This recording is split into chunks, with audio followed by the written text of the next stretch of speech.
Eh bien, ça me donne encore une belle occasion de vous souhaiter à toutes et à tous une chaleureuse bienvenue dans le studio improvisé de l'association Collectif Hors du commun pour aujourd'hui la première séquence sur trois des Assises de l'audace.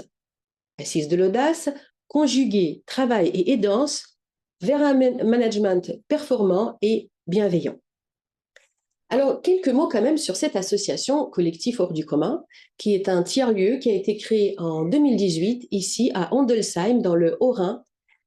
Nous sommes partis de l'idée qu'il était particulièrement utile dans un monde où tout le monde s'installe seul derrière son écran, dans son bureau, où on se perd d'une certaine manière, eh bien, qu'il y ait un lieu où on peut créer de la proximité professionnelle, devenir collègue, s'entraider et puis monter de beaux nouveaux projets. Donc l'association aujourd'hui compte environ 140 adhérents qui sont repartis de Mulhouse à Strasbourg et même beaucoup plus loin. Ce qui nous importe énormément, c'est l'employabilité, la sécurisation des parcours et aussi les trajectoires professionnelles singulières. Et c'est pour ça qu'un de nos programmes aujourd'hui qui vraiment nous réjouit et qui nous met dans grand enthousiasme, c'est un programme qui s'appelle Rester actif. Alors, le programme Rester actif, et c'est la raison aujourd'hui pour laquelle j'ai la joie d'accueillir trois intervenantes, aussi intervenantes et témoins, puisque vous l'êtes. À mes côtés, j'ai Anne Ledoré. Bonjour. J'ai également Emmanuel Meunier. Bonjour. Et Anne Erhardt. Alors, Marine, je t'invite à nous expliquer ce qui t'a amené à créer Épaule-moi et qui est le sens principal de ton activité aujourd'hui. Alors, du coup, j'ai créé Épaule-moi il y a 2 ans sur Colmar, en fait, pour mettre en place des initiatives pour soutenir les personnes en deuil et aussi sensibiliser l'entourage qui est souvent mal à l'aise face à ce sujet pour que les personnes soient vraiment prises en considération. Donc ça, on va dire, c'est de par mon vécu perso et professionnel, puisque je suis conseillère en économie sociale familiale, donc j'ai été confrontée à des situations de deuil. Et du coup, on a vu que le quotidien est complètement chamboulé et aussi un sentiment d'être incompris dans la durée de leur deuil. D'où l'importance de travailler sur ces 2 axes dans le cadre de mon accompagnement. Accompagnement, donc depuis 2 ans. Depuis 2 ans. Depuis voilà. 2 ans, ici à Colmar. Exactement.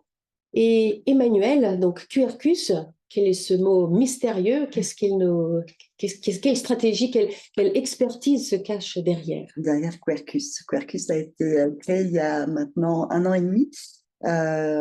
Il me permet d'accompagner, de rentrer dans les organisations pour accompagner les collectifs, les managers et leurs équipes à travailler autour de la communication et de la gestion des conflits. Voilà. C'est une activité que j'exerce avec différents outils. L'outil de la formation, avec de la formation sur la communication non violente de Marshall Rosenberg, mais également mes outils de coaching, puisque je suis coach professionnel. Très bien. Et à mes côtés, eh bien Anne Erhardt, que ici au collectif, nous avons le plaisir de rencontrer depuis déjà un certain temps. Et quand nous avons parlé de ce sujet qui nous tient effectivement à cœur, cette situation d'aidance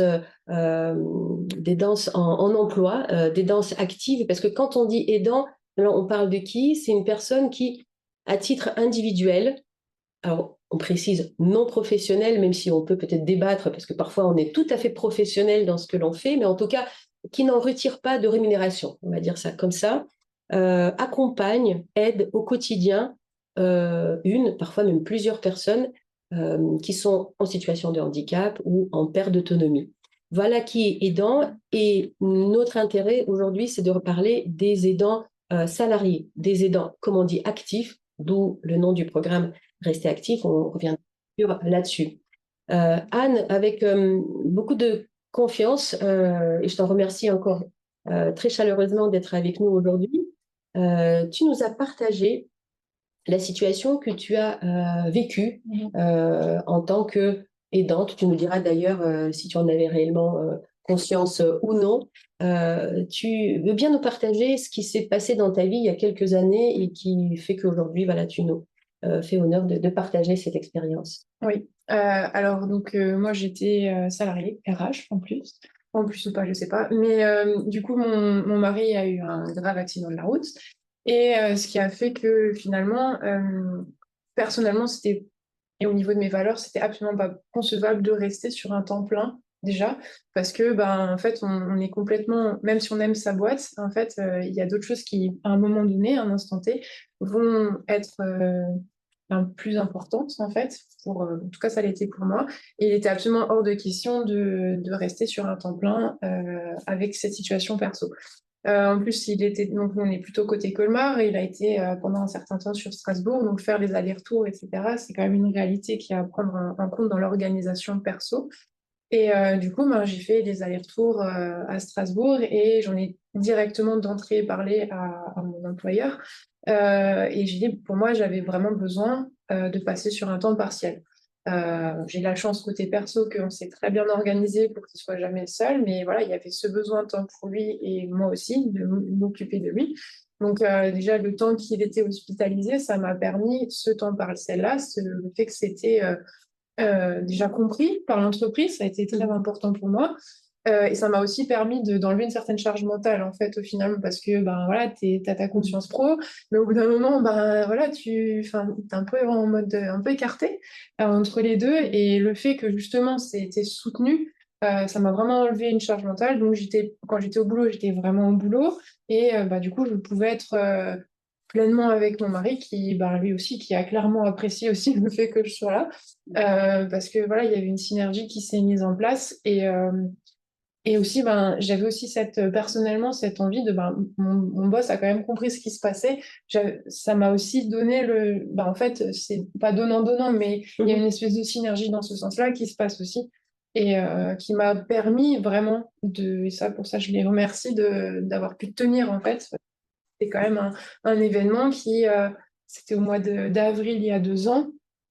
Ça a duré bien un an où il y avait tout ce mécanisme-là, même si son hospitalisation, son état de santé a évolué. Le fait d'avoir cette souplesse-là au niveau de l'organisation et de combler pro perso, ça a vraiment beaucoup joué, pas que moi, mais aussi finalement toute la famille et la situation en elle-même. Bien sûr, Anne, sans nommer l'entreprise, peux-tu juste nous décrire le contexte plutôt grande entreprise, PME, TPE, combien de salariés? En fait, plutôt une cinquantaine de salariés. Donc déjà sur la partie RH, j'étais toute seule. Mais ça m'a permis, voilà, on a réussi à trouver une organisation qui a fait que, en gros, tu t'adaptes et finalement, c'est pas si mal que ça. Et comme dit, il y a vraiment cette compréhension, mais voilà, tu bosses, tu fais le taf, tu te donnes aussi parce que tu as envie que ton taf soit bien fait. Et comme dit, cette compréhension était très importante. Alors, ce que j'entends dans ton témoignage, c'est que cette situation d'aidance dans laquelle tu t'es retrouvée est arrivée brutalement, Très brutalement. brusquement. C'est vrai que selon les statistiques, et même dans l'imaginaire collectif, quand on parle des aidants, on peut plus facilement peut-être imaginer les personnes plus âgées. Voilà, donc nos parents commencent à vieillir, donc petit à petit, on s'installe dans une forme d'aidance qui est progressive. Or, dans ton cas, voilà, vous voyez, c'est en un coup de fil. En un coup de fil, comme tu dis, il y a eu un avant et un après. Tu reçois un coup de fil, ton conjoint a eu un grave accident de route, et la vie change. Voilà, tout s'arrête brutalement, ou en tout cas redémarre autrement. Et là, Marine, bien évidemment, je me tourne vers toi parce que, alors, on est d'accord, sans nullement dresser un parallèle entre un accident qui, très fort heureusement, n'était pas fatal. Néanmoins, toi, Marine, dans ta pratique, tu es souvent confrontée à des situations qui ont plutôt une issue, on va dire, qui ne permet plus d'échanger, de communiquer avec la personne. Quel parallèle tu vois entre une situation de deuil qui arrive brusquement et puis la situation d'une aidance brutale, hein, si on peut dire ça comme ça? Alors, j'ai envie de dire, c'est quand même une situation de deuil, on appelle ça le deuil blanc. Sauf que là, il n'y a pas la rupture de lien qui n'est pas irrémédiable, hein, elle est présente, mais on retrouve quand même différents stades qu'une personne vit quand elle perd un proche. Ben, du coup, le choc de l'annonce, parfois le déni de ce qui s'est passé. Après, il y a une période d'acceptation, de colère de ce qui s'est passé. Après, on peut vivre des moments de grande tristesse. Donc, on retrouve certains stades. Après, voilà, la personne, selon les circonstances où c'est arrivé aussi, par exemple, le décès brutal aussi, on ne s'attend pas du tout. Voilà, les réactions vont être différentes, le deuil va être différent. Ce qui est le cas aussi de ta situation où tu n'y attendais pas du tout. Donc, du coup, il y a vraiment un accompagnement au deuil qui se fait aussi dans cette situation que nous a présentée Anne. Emmanuel, dans les situations que toi tu accompagnes en tant que professionnel, que tu as pu peut-être aussi connaître en tant qu'experte du médico-social hein, pendant une vingtaine d'années, quelle situation ça peut provoquer dans l'organisation d'un collectif? On a une personne qui était extrêmement engagée dans son travail et puis parfois du jour au lendemain, pour des raisons parfaitement respectables, doit régulièrement s'absenter, n'a pas de maîtrise de son agenda. Et en même temps, et c'est pour ça je rappelle que l'intitulé de nos assises, c'est bien pour le management performant et bienveillant. Comment rester performant quand une personne du jour au lendemain doit s'absenter, doit faire quelque part gérer ses absences. Alors, Anne nous a partagé qu'effectivement, il y avait eu une écoute attentive de son N+1 et c'est certainement ce qui lui a permis de faire son accompagnement des danses. Elle nous le partagera certainement de façon un peu plus précise après.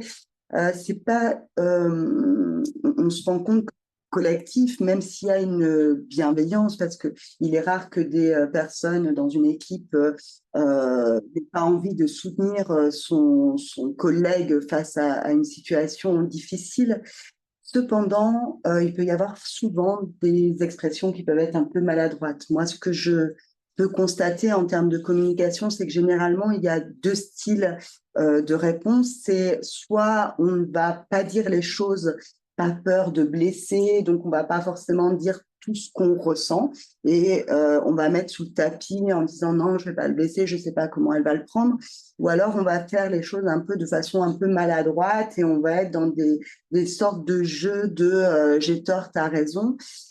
L'idée, c'est vraiment que les uns et les autres puissent chacun s'exprimer, hein, que ça soit la personne qui vit quelque chose de très difficile dans sa situation d'aidance, le manager qui a aussi ses enjeux au niveau du service, et l'équipe qui, malgré toute sa bonne volonté à soutenir son collègue, peut parfois se retrouver aussi dans des difficultés à devoir revenir travailler un dimanche, un week-end de plus. Voilà. Et comment chacun, on arrive à pouvoir s'exprimer et à trouver les meilleures solutions pour tout le monde, pour l'organisation, autant que pour les dents. Tout à fait. On sait statistiquement que 70% de situations d'aidance sont ignorées par les employeurs. On peut mettre ce chiffre face à une autre statistique qui est d'ailleurs très proche, qui relève d'environ 70% d'aidants ne se reconnaissent pas en tant qu'aidants, ou en tout cas, on peut dire ne se reconnaissent pas en se disant aidant, c'est normal, je m'occupe de mon conjoint, on s'est marié pour le meilleur et pour le pire, je ne suis pas aidante. Et en même temps, il y a aussi toute la possibilité pour les personnes qui se retrouvent dans cette situation, parfois même brutalement, de s'appuyer sur des dispositifs qui existent, des outils hein, qui fort heureusement commencent à devenir de plus en plus répandus, prégnants, mais peut-être qui souffrent encore d'un déficit de notoriété et de connaissances. Marine, dans la situation d'Anne ou avec d'autres aidants que tu accompagnes, vers quel dispositif aujourd'hui on peut orienter tant les managers, les employeurs que les aidants eux-mêmes? Alors, ça dépend de la situation de la personne, j'ai envie de dire. C'est vrai qu'il y a souvent un besoin d'information, de connaître ce que les aides qu'ils peuvent avoir. Et du coup, il y a d'où l'importance de vraiment écouter pour vraiment pouvoir orienter au mieux vers la structure qui va être le plus adaptée. Et surtout que les besoins peuvent évoluer avec le temps. Donc, d'où l'importance de la régularité aussi de ce temps. Après, ça dépend ce qui existe en entreprise. Parfois, il y a des ressources en interne. Il peut y avoir des assistantes sociales, des psychologues, et puis parfois, ça n'existe pas. Du coup, on oriente vers des choses, par exemple, des organismes de prévoyance qui ont des accompagnements sociaux ou dans les services publics. C'est vraiment au cas par cas. Donc, c'est vrai qu'il y a une structure en particulier, je ne pourrais pas, mais c'est vraiment à travers l'écoute et le recueil des besoins et des attentes de la personne qu'on peut orienter au mieux. Anne, je me tourne vers toi. Concrètement, comment s'est organisée la vie dans les semaines qui ont suivi l'accident et puis voilà, l'année qui a continué où tu as continué à travailler. Voilà. Comment concrètement c'est passé? Ben, concrètement, en fait, on se rend compte que, enfin, déjà rien que par l'accident, médicalement parlant, on se rend compte que finalement, on réagit finalement sur, on se projette plus même tellement sur la journée. Ça fonctionne par demi-journée, par heure, même des fois en fonction Donc, effectivement, finalement, c'est une organisation jour après jour. Donc, en fonction des examens qui peuvent être attendus, des résultats, est-ce que en fonction de ça, il y a d'autres choses qui vont découler. Donc déjà, finalement, se projeter dans le futur, ça devient hyper compliqué. Donc, déjà, après, voilà, on avait des projets qui ont été, voilà, forcément, il y a d'autres choses qui passent en premier avant tout. Mais concrètement, vraiment, c'est la relation au temps qui change, je trouve. Et après, pour le coup, vraiment, on a eu de la chance, on a une famille assez soudée. Donc, en fait, on a vraiment pu faire, on s'est passé au niveau de l'organisation pour que finalement, déjà tous les jours, il y avait toujours quelqu'un qui passait le voir à l'hôpital, soit moi, soit voilà, la famille. Donc, on a vraiment instauré, il y avait quelque chose derrière. Donc, encore, je pense que l'environnement familial, il y a des personnes qui ont cette chance-là, d'autres peut-être malheureusement pas, mais c'est un événement qui est tellement multifactoriel qu'il y a soi, il y a l'autre, mais il y a aussi toute la sphère autour, et on se rend compte que plus on a du soutien quelque part, plus c'est quelque chose de gagné pour pouvoir continuer et aller de l'avant en fait. Et encore une fois, je pense que ce soit ta famille, mais si effectivement tu parlais d'autres choses autour, des structures autres qui peuvent accompagner au niveau pro ou à côté, je pense que vraiment ça a sa place et c'est hyper important parce que c'est un marathon. Enfin, il y a des événements qui sont plus ou moins courts. Nous, ça fait 2 ans, on est encore dedans, mais voilà, mais ça a bien évidemment évolué. Mais en fait, prendre soin de soi, et c'est un marathon, hein, donc faut tenir. Donc avoir conscience de certaines choses et s'organiser en fonction et être OK aussi avec le fait de revoir certaines priorités. À quel moment tu as partagé ce qui venait de se passer avec tes collègues? J'en ai parlé tout de suite à une de mes collègues parce que je venais d'avoir le coup de fil, j'étais au boulot. Donc j'ai la chance de très bien m'entendre avec elle, donc je suis tout de suite allée la voir, je lui ai dit écoute, il y a un souci. Donc j'ai expliqué, elle me dit tu t'en vas direct, j'explique même pas, j'envoie un mail moi, tu t'en vas, tu t'occupes pas, tu y vas. Et tu me tiens juste au courant comme tu peux, mais voilà. Et, et voilà, ça concrètement, ça s'est passé, ça s'est pas comme ça. Et après, les autres collègues, j'en ai pas forcément parlé. Parce que j'avais pas forcément envie, à ce moment-là, j'avais pas forcément envie non plus de détailler ce qui se passe, parce que soit les réactions, soit juste, voilà, j'estime que il y a mon boulot et d'autres choses. Certaines personnes proches, un collègue plus ou moins proche, j'en ai parlé plus tard, parce que dans le bureau, finalement, ça s'est entendu qu'il y avait un problème, en fait. Donc, il y a certains coups de fil, en fait, ça s'entend, OK, bref. Donc, mais j'en ai pas forcément parlé. Après, je parlais des personnes qui sont plus ou moins précautionneuses, etc.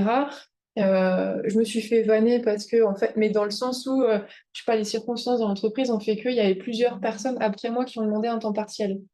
Et du coup, j'ai dit, ah, ça y est, c'est la mode des temps partiels. J'ai... Après, moi, je savais très bien pourquoi je le faisais. Mais c'était en choix et en âme et conscience que j'avais pas envie de partager et je me sentais pas à me justifier de pourquoi je fais mon temps partiel, en fait. J'ai dit, moi, j'ai le soutien de mon boss, ça me suffit. Les autres, qu'importe, en fait. Hein. En gros, si le taf est fait, voilà, si une fois je suis pas là, tu t'organises aussi. Tu as d'autres impondérables dans ton entreprise ou dans l'équipe et en fait, tu composes avec. Pour le coup, je pense que j'étais assez. Et c'est important aussi de savoir ce qu'on veut et poser les choses. Tu as, Emmanuel, j'aimerais bien qu'on revienne avec beaucoup de discrétion. Anne, tu dis, il y a eu des vannes et après, il y a eu quelques réactions. Et ben c'est justement ça qui nous intéresse quelque part, puisque c'est pas pour rien qu'on parle des assises de l'audace. Gérer la vulnérabilité, gérer la fragilité, on peut se poser la question, ce que tu as vécu ou ce que ensemble avec ton conjoint vous avez vécu, c'était dans votre vie personnelle. Or, le travail par principe se fait dans la sphère professionnelle. Et quand même beaucoup de managers ou RH, et on te reposera encore ces questions, peuvent se sentir quelque part aussi démunis, puisque ne sont ni psychologues, ni psychothérapeutes, encore moins, et se demandent où est cette frontière, ou à ne pas dépasser, ou à dépasser pour le bien de la personne. Dans ton expérience, qu'en as-tu à nous partager? Mais ça me fait réagir, Anne, forcément ce que tu partages, parce que dans ce que je peux accompagner, c'est ce que je vais appeler, moi, les expressions maladroites, qui sont ce genre de petites vannes, c'est comme ça que tu l'as appelé, qui peuvent être dites maladroitement, mais qui, en fonction de la personne qui va recevoir et du moment où elle va le recevoir, va pouvoir être quelque chose qui va blesser. On appelle ça aussi une expression maladroite, une petite boulette. Et en fonction de la taille de la boulette, eh ben, ça va être plus ou moins difficile à digérer.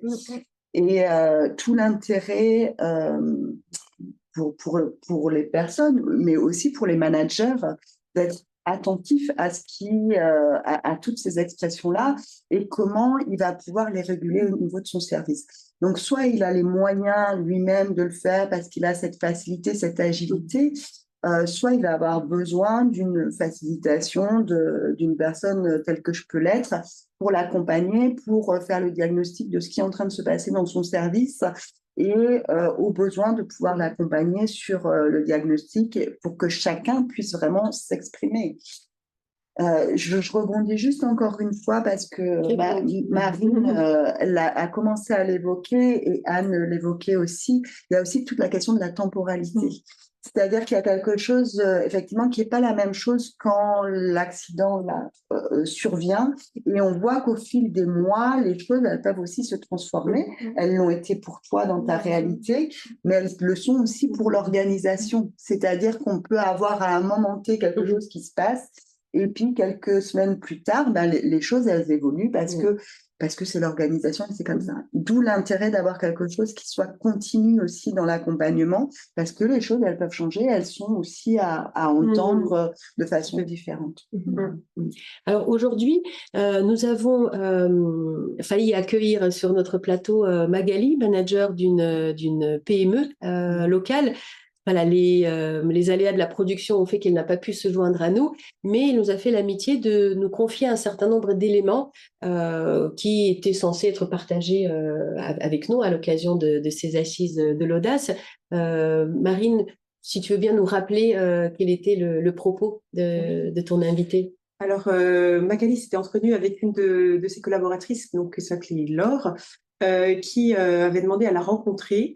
Et donc, elle a accueilli. Et en fait, elle a accueilli en larmes, c'est Laure, qui a demandé à démissionner de son poste où elle était déjà depuis 5 ans. Très appréciée, très professionnelle. Et donc, elle a demandé pour quelle raison, elle a pris le temps. Et puis, en fait, elle s'est rendue compte qu'elle était aidante d'un enfant en situation de handicap depuis plusieurs années, sans se rendre compte de son aidance. Et du coup, en creusant, elle s'est rendue compte en fait qu'elle avait du mal du coup à concilier parce qu'il devenait de moins en moins autonome et que c'est pour ça qu'elle avait décidé de suite de faire une démission sans voir qu'il y avait possibilité peut-être d'avoir des solutions pour finalement rester en poste. Et du coup, l'idée, c'était de pouvoir être sollicitée pour voir qu'est-ce qui peut l'aider pour que la personne puisse rester tout en conciliant sa vie aidante de son enfant et son travail qu'elle appréciait. Oui, donc avec Laure, on est plus dans un cas peut-être un petit peu plus classique. Et encore, je n'ai pas nécessairement de statistiques, c'est plus une impression de ce qui se passe autour de nous, plutôt d'une installation progressive dans la situation d'aidance, j'entends bien, qui fait que probablement il se passe quelque chose, comme on dit, une goutte qui fait déborder le vase. Et tu nous partages, Marine, que la décision, c'était j'arrête tout. je quitte, je démissionne, ce n'est plus possible. Vraiment une grosse remise en cause. Et c'est vrai que nous aussi, ici au collectif, on a plusieurs indépendants pour qui l'entrepreneuriat a démarré non pas pour quelque chose, mais plutôt contre, pour se dégager du temps, pour ne plus avoir à justifier, quand on a la chance d'avoir une direction compréhensive, et encore, comme tu disais, Emmanuel, combien de temps ça va durer, puisque les choses changent aussi. Donc finalement, qu'est-ce qu'aujourd'hui, de quoi on dispose? Quels outils nous permettent de répondre alors, peut-être sans attendre qu'il y ait voilà, une forme de rupture ou en tout cas une situation de crise?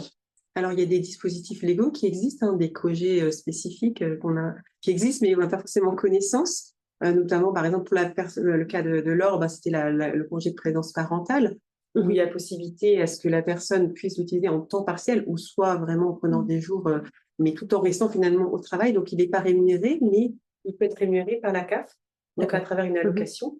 Qui est limité dans le temps, hein, de 3 ans, mais c'est déjà un bon moyen. 3 ans quand même. Ouais, 3 ans. Oui. Donc, c'est quand même un moyen quand même de pouvoir faire, par exemple, un temps partiel. Après, si c'est un poste qui permet d'avoir un certain aménagement, du télétravail, par exemple, si le déplacement et le temps de transport est long, ça réduit aussi le télétravail. Il y a les possibilités aussi peut-être aussi d'orienter vers les organismes de prévoyance, parce que parfois, on ne sait pas toutes les possibilités qu'il y a avec les mutuelles, les prévoyances. De plus en plus, ils mettent en place des aides aussi bien au niveau des aides financières pour des aides au quotidien, un accompagnement psychologique. Donc en fait, c'est vraiment éclairé vraiment sur ce qui existe en disant qu'on n'est pas seul, on va vous aider et qu'il y a des possibilités de faire des choses. Et puis après, il y a des possibilités d'orienter vers des assistantes sociales, des services publics pour l'aider. Après, l'idée, c'est vraiment qu'elle puisse se dire que tout est possible. Tout est possible. Voilà. Parce que j'imagine que quand voilà, les choses arrivent ou de manière brutale, mais même s'installent dans la durée, tant que ça ne faisait pas partie de notre paysage, on ne se renseigne pas nécessairement, on n'a pas nécessairement connaissance de ce dispositif. Or, on peut aller à la source et puis finalement faire presque un parcours d'aidant, je dirais, singulier, individuel, à la carte, hein, pour savoir ce qui existe, ce qui est possible. Anne, je te voyais au moment où Marie nous partageait ces éléments, vouloir réagir. Oui, en fait, justement, par rapport à la prévoyance, en fait, nous, on n'y a pas pensé tout de suite et on s'est rendu compte après coup, en cours de route, que en fait, il y a un truc là-bas. Et je pense que c'est vraiment important d'avoir les infos. Alors après, c'est sûr que on a un peu le nez dans le guidon quand on est dans ce genre de situation-là. Et finalement, on n'est pas tout seul. On était plusieurs, en tout cas, à avoir le nez dans le guidon. Et puis d'un coup, jusqu'à ce qu'il y en ait un qui ait un peu le tilt au fait, ça pourrait être intéressant de regarder là-dessus. Et juste, je reviens sur ce que tu disais, toi, Emmanuel, par rapport aux collègues de travail. Moi, j'ai aussi géré les collègues de travail de mon mari. Donc, du coup, c'est aussi de faire le lien avec l'employeur de l'autre. C'est aussi, en plus, dans une entreprise internationale, donc tu fais le lien avec une autre culture aussi. Donc, c'est assez intéressant de voir comment certaines cultures réagissent par rapport à d'autres dans ce genre de situation. Il y aurait quelque chose à nous partager peut-être pour illustrer le... Après, c'est une boîte américaine. Il y a des Américains du coup dans le... Et du coup, c'était très, très intéressant de voir comment après, je sais pas comment situer, si c'est la personne uniquement en elle-même ou si c'est la culture aussi qui fait lieu.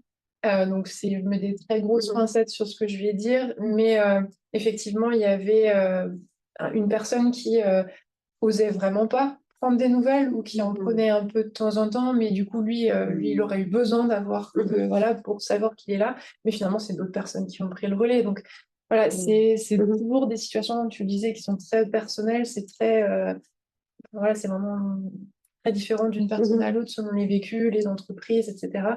Et ce qui fait toute la richesse aussi des accompagnements, je pense, la pertinence aussi d'être bien accompagné dans ce genre de situation. Parce que c'est très compliqué de mettre des grandes tendances. On peut en mettre, voilà, mais par des témoignages ou autres, voilà, c'est pour ça aussi que je suis là aujourd'hui. Mais le lien humain, pour moi, dans ce genre de situation-là, trouvez-le. Si j'ai quelque chose à dire, c'est trouvez-le quelque part, parce que c'est ce qui permet vraiment de continuer à avancer et de tenir. Emmanuel, ne pas savoir comment réagir. C'est peut-être le sens de l'intervention que tu voulais faire. Finalement, voilà, on veut bien faire, on ne dérange pas, ou on n'ose pas trop poser des questions, on ne sait pas à quel moment on dépasse les prérogatives. Et la personne qui est en situation d'aidance ou la personne qui est en souffrance elle-même peut en avoir besoin. Donc, comment finalement, aujourd'hui, quel conseil ou quelle orientation apporter? Mais c'est tout. J'ai l'impression qu'on est en train de toucher du doigt la thématique de qu'est-ce qui est la frontière entre la vie privée et la vie professionnelle et comment la vulnérabilité s'invite dans le monde professionnel. Moi, je fais partie des personnes qui ont une croyance très forte sur le fait que les choses ne s'arrêtent pas à la porte de l'entreprise et que oui, il y a des choses qu'on ramène de ce qu'on a vécu derrière la porte, on le ramène aussi dans le sein de l'entreprise. Maintenant, il y a une réalité d'entreprise et des enjeux au niveau de l'organisation qui sont aussi évidentes et effectives. Moi, je crois qu'il y a vraiment un vrai accompagnement à faire au niveau des managers sur ces questions-là, parce qu'ils sont ils ont la volonté, moi, pour ceux que j'accompagne dans mon quotidien sur le plan du coaching, il y a cette volonté d'accompagner de façon très humaine leurs collaborateurs, mais parfois ils sont un peu démunis parce qu'ils n'ont pas forcément... ils n'ont pas les codes, ils savent pas comment recueillir les besoins des personnes, qu'est-ce qu'on fait des émotions quand elles sont en train de s'exprimer, qu'est-ce que nous disent les émotions. Et il y a tout un travail d'accompagnement à faire sur cette question-là. C'est-à-dire, l'émotion, elle est là, de toute façon, elle existe, on en a tous, et juste aller regarder quels sont les besoins qui sont derrière. Donc, je pense qu'un accompagnement personnalisé, quand la situation est trop compliquée pour le manager, je peut vraiment avoir tout son sens dans ce cas-là. La notion de besoin, l'expression de besoin. Marine, je sais que non seulement tu accompagnes individuellement les personnes, mais aussi les organisations, tu es aussi formatrice. Tu formes les collectifs à l'accueil du deuil. Alors, encore une fois, sans peut-être faire toujours des parallèles et en croisant les doigts pour qu'il y ait le plus d'issues, je dirais, positives. Quel parallèle toi-même tu peux voir quand tu formes les managers à l'accueil du deuil, l'accueil de l'aidance, ou, voilà, comme tu disais, Emmanuel, cette expression de besoin, parce que finalement, c'est la personne qui sait de quoi elle a besoin. Il faut encore avoir le courage, l'audace d'aller poser cette question. C'est probablement là où le bas blesse.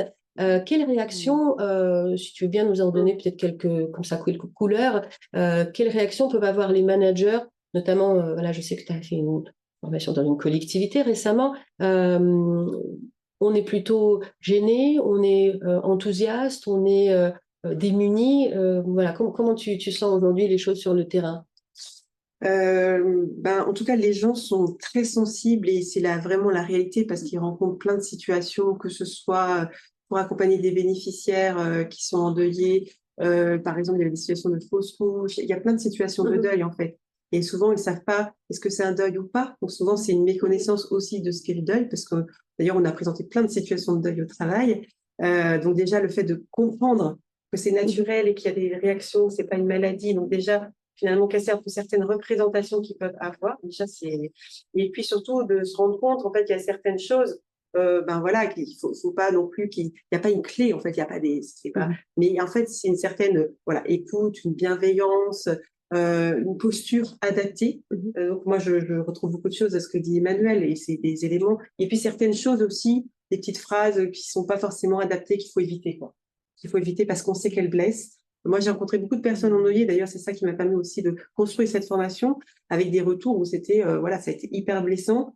Donc, autant le dire, voilà, éviter ce genre de petits mots qui peuvent vraiment blesser. Et en même temps, certaines choses qui sont marquantes, c'est-à-dire des petites attentions, on pense que c'est rien, mais en fait, ça va les marquer toute leur vie. Voilà, des petites attentions, aller aux obsèques, prendre des nouvelles, faire des petits mots. Tout ça, c'est très parlant parce qu'ils ont besoin de rituels, ils ont besoin d'avoir du soutien.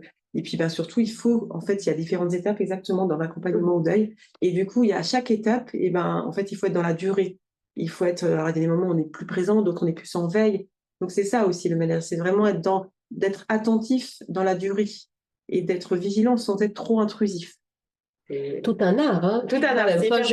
Quand j'entends, voilà, effectivement, c'est tout un art. C'est comment aujourd'hui, et je te remercie d'avoir peut-être cité les différents cas, les différentes situations qui peuvent se présenter où on peut parler des violences, on peut parler des maladies. Voilà, c'est vrai que j'ai l'impression que la vie, effectivement, personnelle est de plus en plus présente. Les frontières sont de plus en plus floues. Il y a de plus en plus de porosité. Rien qu'avec cette notion de télétravail, les écrans qui sont rentrés dans les milieux personnels, où on voit les chats passer devant les écrans, et encore c'est ce qu'il y a de plus positif. Et en même temps, la vie personnelle déboule dans l'univers pro. Or, j'imagine que dans les formations peut-être d'ingénieurs ou de managers ou de commerciaux, ces aspects-là, en tout cas jusqu'à il y a encore très, très peu de temps, je pense, ne faisaient pas nécessairement partie. Donc, on apprend sur le terrain, il n'y a pas de honte de ne pas savoir. Hein. Donc, c'est pour ça que voilà, on a des consultants, des experts qui sont là aussi pour ça. Anne, toi, en tant que RH, peut-être tournons, voilà, tu nous fais aujourd'hui notre bonheur puisque tu as cette double casquette, effectivement. J'espère que la tête ne tourne pas trop à les tourner. As-tu eu voilà, des cas, des situations où quelqu'un serait venu te voir en disant écoute Anne, là, voilà, comme Laure et Magali, là je suis au bout du rouleau, j'abandonne tout. Alors, j'ai pas eu cet exemple précisément là, mais alors, j'ai trouvé ça, la vie assez ironique sur ce coup-là. Parce que j'étais juste moi-même aidante et j'ai quelqu'un qui est venu me voir et qui a vécu une situation d'aidante. Elle était intérimaire et justement, bah, voilà, elle a eu une mauvaise nouvelle, elle était aidante de son conjoint aussi. Et finalement, bah, en fait, ce dont elle parlait, elle me partageait parce que la parole était libre. Et du coup, ce qu'elle me partageait, j'ai dit, mais t'as même pas idée à combien ça résonne, en fait. Et tu le sais pas, mais voilà. Et du coup, je pense que cette posture-là m'a permis aussi de peut-être trouver parce que les mots, l'importance des mots dans ce genre de situation-là, enfin, vraiment, je conçois la notion de tu marches sur des œufs, vraiment. Mais ça m'a aidé à pouvoir libérer une parole parce que, ben, consciemment ou inconsciemment, je sentais ce qui se passait. Et vu son emploi, on n'a pas eu besoin d'adapter puisqu'elle n'était pas sur un temps plein. Euh, mais voilà, je le fais des petites attentions, demander des nouvelles, comment ça va quand elle donne là, tel machin, enfin, pardon, telle date, il va y avoir tel événement, intervention ou autre, prendre des nouvelles, petite attention, un petit mot ou quelque chose. Elle n'était pas sous ma responsabilité. Mais ça reste un être humain dans une entreprise et ça se voit. Enfin, nous, on n'était pas très nombreux. Elle était au niveau des bureaux, on était même pas une quinzaine. Donc, ça se voit quand il y a quelqu'un comme ça. Après, ça appartient à chacun de pouvoir partager ou non. Elle a fait le choix de le partager. Donc, voilà, ça crée aussi une espèce enfin, en tout cas, ça a pu créer une espèce de synergie. Ça, c'était un cas. Et j'ai eu un autre cas qui était plus sur, effectivement, une personne qui accompagnait un parent justement sur la durée, effectivement, qui se posait la question. Donc, l'idée, c'était de la rediriger vers des dispositifs qui étaient existants. Mais pour moi, j'ai trouvé ça chouette, d'une certaine manière, que la personne ose en parler de cette situation-là, parce que du coup, ben, finalement, je trouve que l'œil sur la personne, il y a une autre forme de compréhension de l'autre. Le but, c'est pas de lui chercher des excuses ni autre, mais juste que, humainement parlant, d'humain à humain, tout simplement, on en revient aux bases, en fait. Hein. Ce genre de situation-là, ça nous ramène aux bases. Je trouve, en tout cas, ça a été ma perception. Et ben, juste de pouvoir en discuter, ok, il y a le boulot, mais oui, je le conçois aussi et je comprends qu'il y a une situation qui est difficile. Il y a l'impératif de l'entreprise et à voir ce qu'on peut, en bonne intelligence, bien évidemment, proposer. Si tu avais à accompagner l'évolution de carrière d'une personne qui te fait part de cette situation d'aidance, si c'était à faire ou à refaire aujourd'hui, quelle serait ton attitude? Déjà, ben, il y a beaucoup de choses dans le cœur qui parlent hein, clairement parce que ça résonne pour moi, mais je pense qu'il y a une chose qui est à fortement intégrée, à mon sens, dans ce genre d'expérience-là, c'est l'impact que ça a sur sa personne, sur la personne en elle-même. Parce que un travail peut avoir du sens jusqu'à ce qu'il y ait certains événements et il y a des choses qui bougent en fait. Ça peut avoir un impact tellement important que je pense qu'il est important d'accompagner la personne et de s'assurer que c'est vraiment elle se sent toujours bien dans son poste. Il y a des personnes pour qui le job c'est génial, ils ont envie et ok, et on continue. Donc effectivement, ça a personnalisé en ce sens. Mais il y a des personnes pour qui le job ne peut ne plus avoir de sens parce qu'il s'est passé des choses. Et du coup, peut-être réorienter vers, que ce soit au niveau des missions ou au niveau du temps de travail, il y a vraiment un accompagnement à faire, mais s'assurer que, après, ça peut prendre du temps, hein, le temps que ça percute, chacun a son temps d'intégration des événements. Mais c'est vraiment quelque chose sur lequel je pense qu'il faut être vigilant. Est-ce que le travail a toujours du sens? Et vraiment avoir un suivi là-dessus, parce que ça peut percuter à un moment donné si le château de cartes peut ou pas s'effondrer. Mais à ce moment-là, il faut être là. Parce que c'est vrai que le travail prend une grande part, finalement, pour nous. Et je suis des personnes qui croient que le travail, c'est un moyen de contribuer à quelque chose qui fait sens pour soi. Et si le sens n'est plus là, après, c'est très compliqué. C'est compliqué. Comme on nous dit dans les avions, mettez d'abord le masque sur soi pour pouvoir justement bien accompagner et être bien présent pour celui qui est à nos côtés. Je m'adresse à notre Frédéric. Avons-nous des questions ou des remarques de notre public à distance?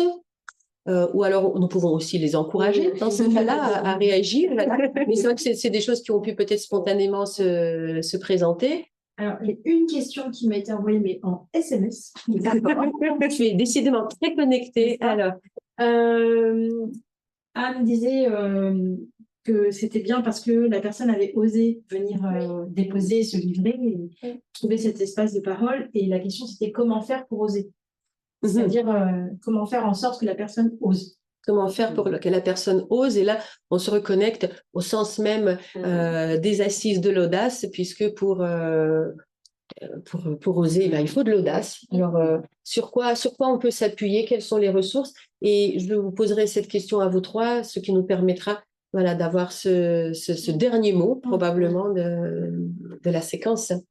Mais je veux bien prendre la parole. Pour moi, là, on est vraiment sur l'agilité du manager. C'est vraiment au manager à accompagner s'il n'a pas lui-même forcément la capacité de percevoir les choses, mais il y a des indices qui nous font voir ce qui se passe chez son collaborateur et peut-être que un accompagnement pour lui permettre de décrypter ce qui est en train de se jouer dans son équipe, et c'est lui qui naturellement va pouvoir permettre l'expression de cette parole. Voilà, parce qu'il y a un contact qui est déjà fait avec les membres de son équipe. Donc, moi, ça serait un peu la réponse comme ça, rapide, que j'aurais envie de faire. Marine, comment on ose? Comment on ose? Déjà, j'ai envie de me poser la question, qu'est-ce qui sont les conditions favorables à partager son vécu pour la personne? C'est-à-dire que moi, j'ai envie de dire, parce que je sais qu'il y a une personne en face qui va être dans l'écoute, qui va être bienveillant. C'est vrai, si on sent que la relation est très complexe et qu'elle n'est plutôt pas bienveillante, c'est vrai que c'est quand même plus difficile d'oser. Après, le deuxième axe, c'est aussi la société, l'employeur, qu'est-ce qu'elle met en place pour encourager les salariés à pouvoir oser le dire. Est-ce qu'il y a une sensibilité à la vulnérabilité? Est-ce qu'on forme? Est-ce qu'on sensibilise? Voilà, quelle est cette notion? Parce que c'est vrai que c'est compliqué, selon les circonstances, le contexte, d'oser. Je voudrais juste rajouter, effectivement, je pense que c'est aussi quelque chose qui se fait un petit peu sur le long terme, dans le sens où créer un environnement de travail aussi, alors encore une fois, le boulot, c'est le boulot, mais avoir peut-être un certain sens relationnel ok, je vois que mon collaborateur, ça va pas. Alors oui, il faut réussir aussi à trouver les mots avec ton ego, des fois, parce que pas que ce soit mal perçu. Mais je pense que c'est un ensemble aussi de facteurs qui font que il y a le manager au niveau de l'équipe qui peut porter une certaine attention à ses collaborateurs. Mais à défaut, j'espère que chaque collaborateur peut avoir une personne en son ressource qui n'est pas forcément son chef, mais une personne ressource quelque part qui soit accessible et qui permet de dire ok, écoute, il y a un truc, je sais pas comment faire. Et quitte à trouver une solution, mais trouver une personne ressource en fait. Je sais que moi en tant qu'RH, de temps en temps j'étais voilà, sur le terrain, accessible. Du coup, si c'est pas ton manager, peut-être voir s'il y a une RH ou quelqu'un, mais juste quelqu'un en fait, un référent effectivement qui permette peut-être, parce que des fois oser toute seule c'est compliqué. Alors est-ce que avoir une deuxième personne qui peut donner du courage, qu'importe, mais essayer de trouver une porte d'entrée vraiment pour oser se lancer et en parler. Quelqu'un de bien. En tout cas, nous, ici, au collectif, on croit ferme que la sensibilité, l'ouverture à toute forme de vulnérabilité, elle est profitable à l'ensemble des personnes. C'est vrai que, vous savez, quand on crée une porte qui s'ouvre en pensant à une personne à mobilité réduite, quelqu'un qui arrive avec une poussette et un enfant en profite tout autant. Donc, c'est vrai que tous ces sujets qui sont peut-être pas confortables, dont on ne sait pas trop quoi faire, qui pique. Et alors, effectivement, la liste peut être longue. À partir du moment où on a ouvert les cœurs, où on a ouvert les portes, par exemple, aux collaborateurs en situation d'aidance, eh bien, tout ce qui peut concerner le deuil, éventuellement les formes de violence, de dépendance ou autres, tout ce que finalement aujourd'hui fait la quintessence même de l'humain au travail, qui n'enlève pas tous ses vêtements avant de rentrer dans l'entreprise, qui garde aussi les vêtements de parents, de proches, ça peut être voilà, de proches aidants, eh bien, ça contribue à une grande culture de bienveillance et de cordialité et, in fine, correspond aux besoins et de performance et d'efficacité et d'humanité au travail. Chères mesdames, moi je vous remercie beaucoup d'être venues apporter vos regards d'experts. Anne, merci beaucoup pour ce témoignage, ce double témoignage avec une double casquette. Je remercie bien sûr notre public qui était présent dans la salle et puis toutes les personnes qui étaient avec nous à distance.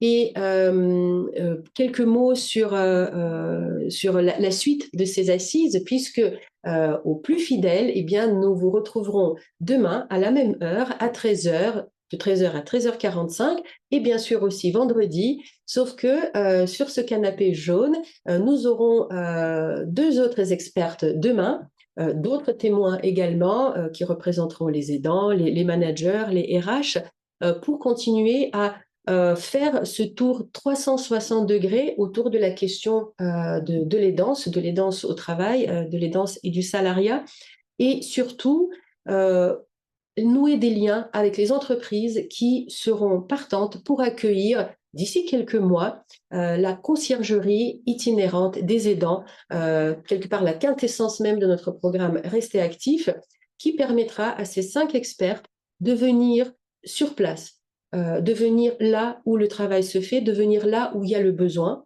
Donc demain, nous nous retrouverons avec 2 autres expertes, 2 Aurélie Jusselin et Aurélie Remetter. Et moi, je vous remercie beaucoup pour votre attention, pour votre contribution aussi à travers les messages. Portez-vous bien, profitez bien de la vie, puisqu'elle est unique et elle est formidable. Merci beaucoup à vous et très bon après-midi. Au revoir.